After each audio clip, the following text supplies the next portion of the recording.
stand up for that? We need to hear you. Everybody needs to hear you. Dialogue. Okay, thank you.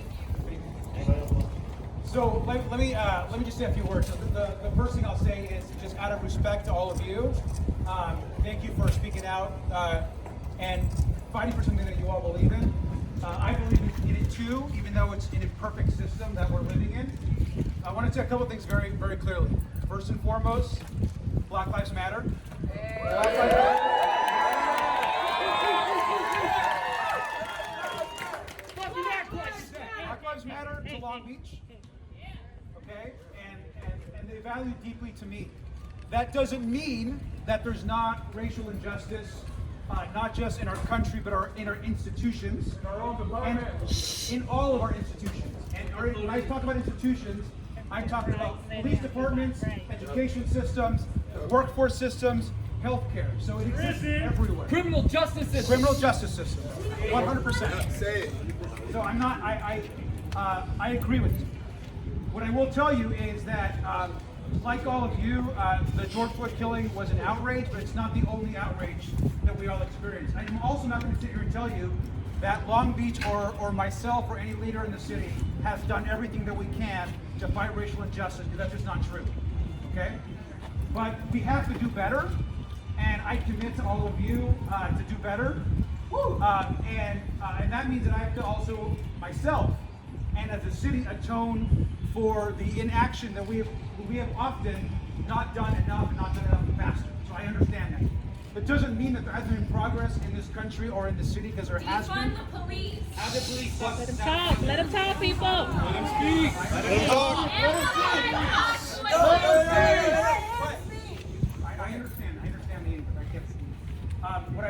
What I've committed to many leaders in our Black communities, and Black organizers, clergy, and others, and to you, is that over the course of the next few days and the next few weeks, I've been invited to a series of conversations with Black clergy, Black organizers, different community groups, and what I have pledged before I start saying we're going to do X, Y, and Z, what I have pledged to do is to listen and to dialogue, and after listening and ensuring that everyone's voice is heard, then I promise you we will take action. Okay? I know that I've heard the Campaign Zero. A lot of folks have sent me that today. I think it's very interesting. I've read a lot about it just in one day. There's a lot of other ideas out there, a lot of other commitments people are asking me to do. I understand that. I would encourage a few things. First is, give me an opportunity to what I've been asked by a lot of the Black community to do, which is to sit down and listen, and not say much, but listen to the Black leaders and organizers in our community. Just one question. And then, one question. I'm sorry, I'm going to speak for everybody for 1 second and ask one question. With all respect, sir, we are trying to all respect, and there's people here that are trying to not be respectful. Sure. But simple question. We've all grown up with this, man. You're my age, and I'm probably a little bit older than you, okay? 1992, I came to this country and I saw Black men get beaten worse than a dog. And here we are 30 years later. I come from struggle from my background, but I don't know what Black people are doing. When I see this shit, in all respect, I've worked in a similar field line of work as you do, and I'm not going to blow my cover unless it's never identified. But all I want to say is, one day, we need to stop doing this shit and go actually back to work and not be in COVID distance with each other. Okay, I don't want to be getting these people's jerk and they don't want my shit. I don't want to be doing this anymore. We've been marching for way too long. This fucking generation that's here, they should be walking like that.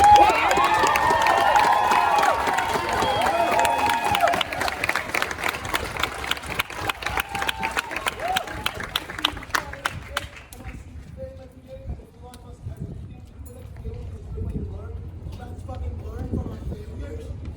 And let's not keep doing this shit over. Too long.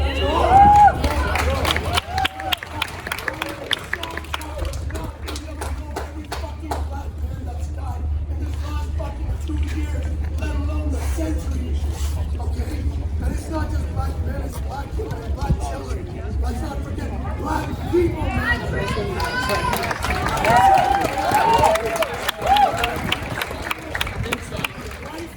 Don't even fit anywhere. Okay, it's time to end this shit. I want to go home and crack open a fucking beer.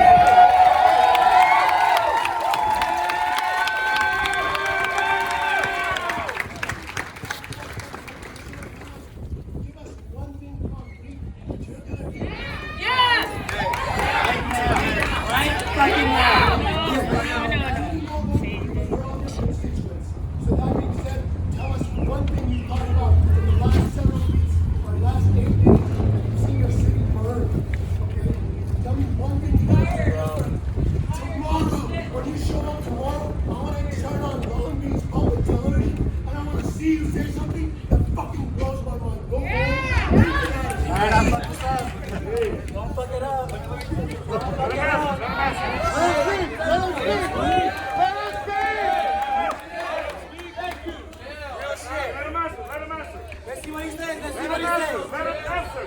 Let him answer. Everyone, calm down. So let me share. And there's a two-part answer. So I will say something, but I want to preface it with one other thing.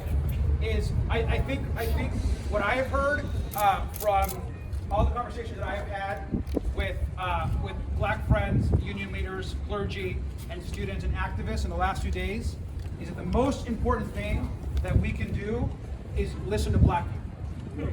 Okay, first and foremost in this moment. We already know that. And so I want to just first make sure that everyone understands that I think is the most important thing right now is to listen to Black people and to what they believe the changes should be before we all just jump ahead and say the changes need to be X, Y, and Z. That's right. So I think again, the most important thing for all of us, and this is what I'm going to do, is I'm going to first listen to the Black folks in our community and ensure that what we do as an action plan is out of those conversations and those asks and that conversation is dialogue, first and foremost. Okay. So I don't want to go and tell you we're going to do this or that without first really understanding what it is that directly the Black community is asking for, demanding, and part of that conversation. Listen, did you hear what he said? He said he want to talk to the Black community leaders. Is that okay? Because that makes sense to me. If somebody want to talk to your kids, they're going to talk to your mother. Right. Mother. Old school. Yeah. Keep it old school. Listen. Hey, let me address the second part of that question. There is something I think that connects with that. That is a commitment that we can maybe talk about right now, which is that as we move forward, whether we're talking about issues around the budget or legislation that will happen later this year and in the summer months, that the one commitment we can make now, and it ties into what I just said, is that it's way more important to ensure that we're uplifting the Black voices in our community that are directly from the community and that they're involved in all those decision-making processes and that there's actually a voice instead of just me presenting the budget and then the council debating it amongst themselves and having a conversation that is not as inclusive of the community, whether it's youth development or workforce programs, and that money is invested in ways that is dealing with a changed society, and that we need to. What leader? I'm sorry. What leaders? Currently? Yeah. Sure. Absolutely. I'm happy to share it. I'm happy to talk to. I'm happy to mention some of the Black leaders that I'm talking to, and it's not just Black leaders. I'm talking to folks like Wayne Cheney. I'm talking to folks like Pastor Sanders in our community, who heads the Ministers Alliance. Okay, I'm talking to folks like Rex Richardson, who is one of the council members, a young Black progressive leader in our community. I had a long conversation today with Carl Kemp, who is a long-time Black leader in this community. He was president of the Black Student Union when I was a student at Cal State Long Beach, and has been an advisor and someone that I've always gone to for Black issues since we were students at Cal State Long Beach. He was actually the first Black student body president at Cal State Long Beach, and he was the president of the Black Student Union. So he's someone I just spoke to today, maybe a few hours ago. So there's a lot of conversations that are happening, and what I'll share with you again is that I promise you I'm going to listen first and foremost. And then you're going to see your city take action because I'm fucking tired like you guys, and I'm sorry. And I want to just personally, if you are, listen, I get it. I'm a person of color. I'm gay. Okay. That's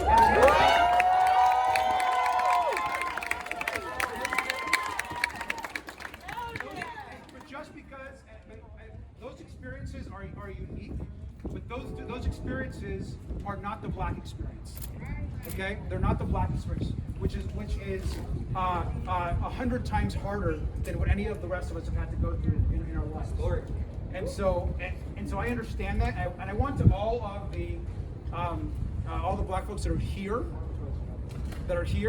I just want to personally, on behalf of myself, apologize to all of you for the bullshit that you've all had to go through and the systemic racism that our country has perpetuated and cities have as well.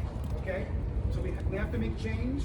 I know that what I'm saying right now is empty because there is no action attached to that. So I just hope that in the weeks and months ahead that we will have that. But it's not, but look at that, this is a government, and it's not just about me. And what I propose and say, there is a 9-member city council that's all got to work together to actually pass these laws and everything that we're talking about. And so I encourage you guys to continue your action in peaceful action and demonstration. So Thanks for your thank you for your time. Thank you.